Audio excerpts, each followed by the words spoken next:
Մայրաթորի դիվանապետ Արշակ arczepiskopos Խաչատրյանը 2 ամսով կալանավորվեց։ Նման որոշում է կայացրել Երևան քաղաքի առաջին ատյանի ընդհանուր իրավասության քրեական դատարանի դատավոր Մասիս Մելքոնյանը։ Երեկ հայտնի դարձավ, որ ԱԱԾ-ն ձերբակալել էր arczepiskoposին քննչական կոմիտեի շենքից դուրս գալիս, որտեղ նա հարցաքննության էր գնացել։ Ավելի ուշ հայտնի է դարձել, որ Արշակ arczepiskopos Խաչատրյանի նկատմամբ հանրային քրեական հետապնդում է հարուցվել մի խումբ անձանց կողմից նախնական համաձայնությամբ թմրամիջոց իրացնելու մեղադրանքով։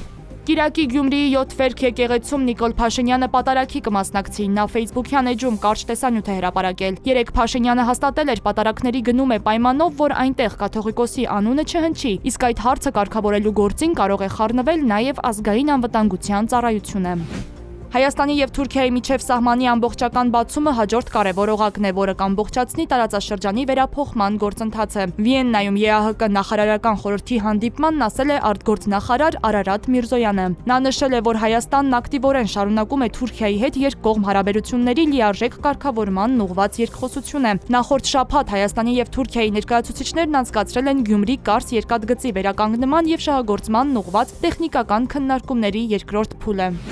Ալիևը կրկին խոսել է ադրբեջանցիների վերադարձի իրավունքի և մշակութային ժառանգության մասին։ Նա հայտարարել է, թե ադրբեջանական մշակութային ժառանգության վերականգնումն ու պաշտպանությունը Հայաստանում ադրբեջանական ժողովրդի օրինական պահանջն է և անհրաժեշտ է համընդհանուր արժեքները հարգելու, թշնամանքի գլուխը փակելու և ժողովուրդների միջև փոխըմբռնումը խթանելու համար։ Նա կրկին հայտարարել է այսպես կոչված Արևմտյան Ադրբեջանի համայնքի և դրա իրավունքների մասին։ Ըստ նրա, այս բնակչության մեջ են մտնում տեղահանություններից և այսպես կոչված կոտորածներից անմիջականորեն տուժած մարդիկ։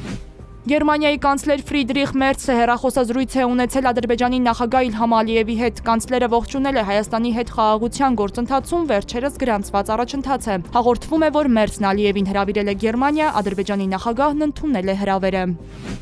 Ռուս-ուկրաինական հակամարտության կարգավորման վերաբերյալ մենք մեծ առաջընթաց ենք գրանցել, բայց դեռ լիովին չենք հասել դրան։ Կարծում եմ առաջիկա մի քանի շաբաթվա ընթացքում այս ճակատում լավ լուրերի հույս կա, հայտարարել է ԱՄՆ փոխնախագահ JD Vance-ը։ Նրա խոսքով Սպիտակ տունը հիասթափված է, որ Ռուսաստանի և Ուկրաինայի միջև հակամարտությունը դեռևս չի լուծվել։ Դեկտեմբերի 2-ին Ռուսաստանի նախագահ Վլադիմիր Պուտինը և ԱՄՆ նախագահի հատուկ դեսպանորդ Սթիվ Ուիթքոֆը բանակցություններ են վարել Մոսկվայում։